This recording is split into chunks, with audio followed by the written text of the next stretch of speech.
Hello and welcome to today's Katie Examines, where today I am going to be talking about the mega subject of menopause. Why?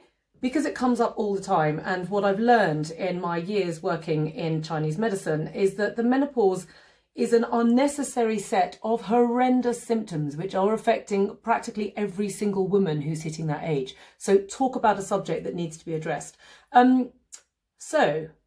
Quite a long feed. It's probably going to take 2 IGTV 10-minute bashes because it's a big old subject and I'm not going to rush it, okay? The first question is why? That is a really interesting subject because in its own right, what's happening is that traditionally the menopause was simply, well, first of all, a kind of non-thing. It certainly wasn't a set of symptoms. All it was the end of the reproductive system of the female. And traditionally in culture, what that would mean was that you would become a matriarch of your environment. Now, if you think about it, back in the day, if a woman could actually have managed to outlive famines, wars, massive great illnesses, childbirth itself, and actually get her way all the way to her late 40s, early 50s, then that was a reason to celebrate in its own right. And she would inevitably become a wise person because she was likely to have witnessed all of those things happening in her lifetime.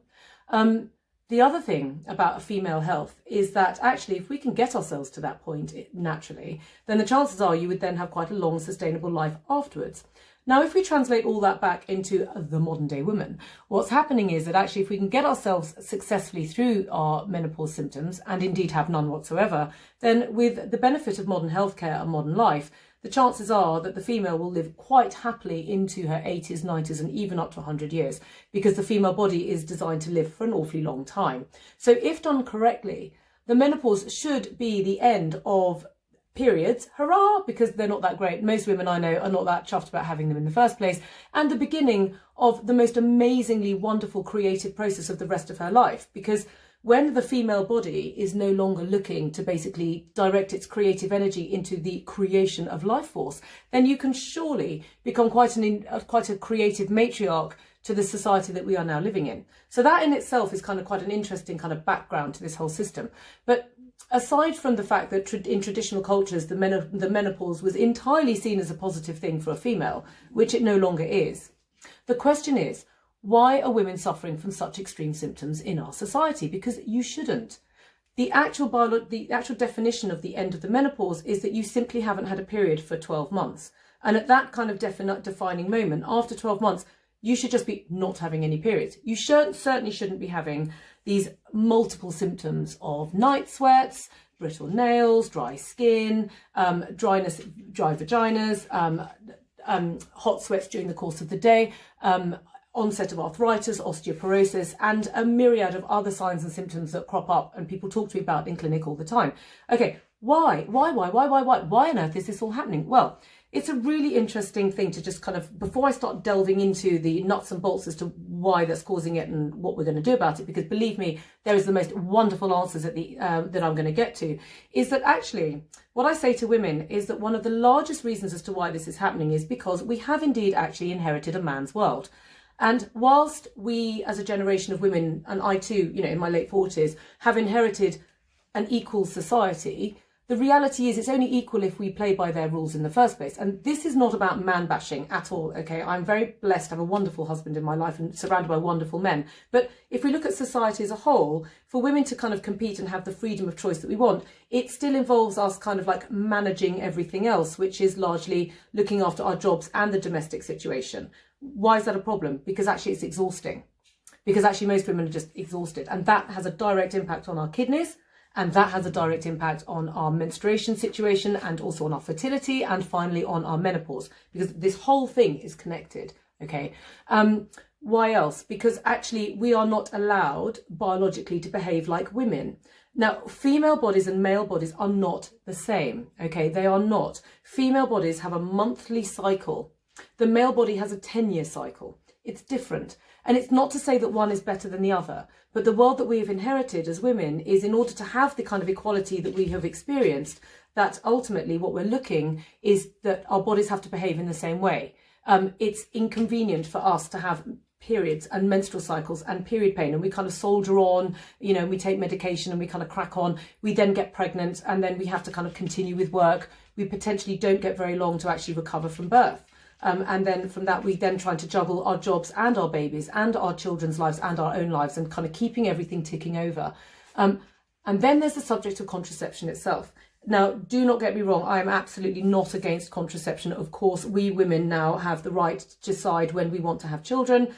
We tend to take contraception because we would rather take contraception than, for example, risk getting pregnant, or perhaps then having to then have the decision as to whether we have an abortion or not. These are things that we have to think about as women. Now, whilst contraception is absolutely brilliant on the one hand, of course, it has a direct and knock-on effect onto our cycles, especially if you are taking anything such as the contraceptive pill, or the bar that goes into the body, or indeed even the coil. These kinds of contraceptive methods at the end of the day will have an effect on your body.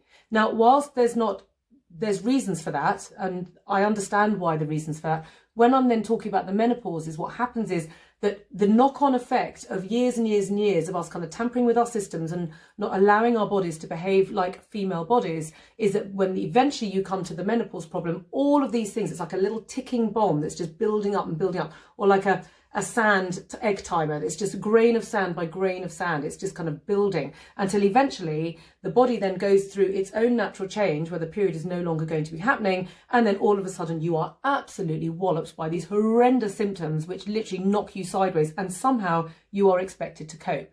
And normally what then happens is we default to HRT, which is great in many ways, but the reality is that is still tampering with the natural processes of the body, and eventually you've got to pay the piper, and eventually these symptoms have got to be addressed.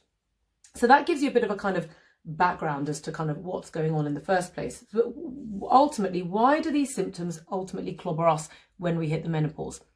There's two reasons. One, because life creates a lot of heat inside the body. Okay, modern living makes us hot. And that's relevant because most of the menopause symptoms are heat related. I'll get to that in a second. Life makes us hot. Okay, so what does the body do? Well, the body doesn't want this heat. Okay, it's dangerous. It's bad for the organs which are responsible for your life. Okay, so what the body will do during your menstrual process, premenopause, way premenopause, this is like from the age of about 14 all the way through to the point of you starting to have menopausal symptoms, is that this heat that's generated inside our body from rushing around, the wrong kind of foods, coffee, red wine, stress, negative thinking, trying to do too much, burning the candle at both ends, any of the above, what happens is the body wants to clear that heat at all costs because it's not good for it. And one of the things the body will do with women is it will use the menstrual flow to clear heat.